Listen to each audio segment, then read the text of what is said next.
রাজধানীর পল্টন থানা এলাকায় মাদক অভিযান পরিচালনার সময় ঢিবি পুলিশের গুলিতে গুলিবিদ্ধ 2 সদস্য সংখ্যামুক্ত রয়েছেন বলে জানিয়েছেন স্বরাষ্ট্র উপদেষ্টা জাহাঙ্গীর আলম চৌধুরী। এদিকে এই ঘটনায় 3 জনকে গ্রেফতার করা হয়েছে।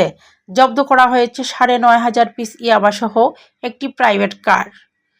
বৃহস্পতিবার দুপুরে ঢাকা মেডিকেলে তাদের দেখতে গিয়ে এসব কথা বলেন স্বরাষ্ট্র উপদেষ্টা। আহত এএসআই আতিককে ৪৮ ঘন্টার মধ্যে অস্ত্রোপচার করা হবে বলেও জানান তিনি। দেশের আইনশৃঙ্খলা পরিস্থিতি যথেষ্ট ভালো আছে জানিয়ে পুলিশ জীবনের ঝুঁকি নিয়ে কাজ করছে বলেও মন্তব্য করেন উপদেষ্টা। এর আগে বুধবার মধ্যরাতে কেন্দ্রীয় পুলিশ হাসপাতালের বিপরীতে মাদক বিরোধী অভিযানের সময় একটি প্রাইভেট কারকে সিগন্যাল দেওয়া হলে ভেতর থেকে গুলি চালায় সন্ত্রাসীরা। এ সময় সেখানে থাকা ডিবি পুলিশের 2 সদস্য গুলিবিদ্ধ হন। আহত হন আরও একজন।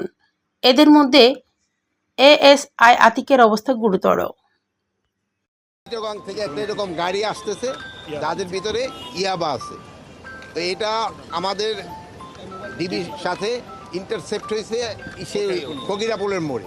ফকিরাপুলের মোড় ইন্টারসেপ্ট হওয়ার পরে আমরা এখানে ধাওয়া করি প্রায় 500-600 গজ পর্যন্ত ধাওয়া করা হয়। ধাওয়া করার পরে একজনের গুলি করতে করতে যাইতেছিল, কিন্তু আমরা 3 জন আসামিকে ধরে ফেলছি।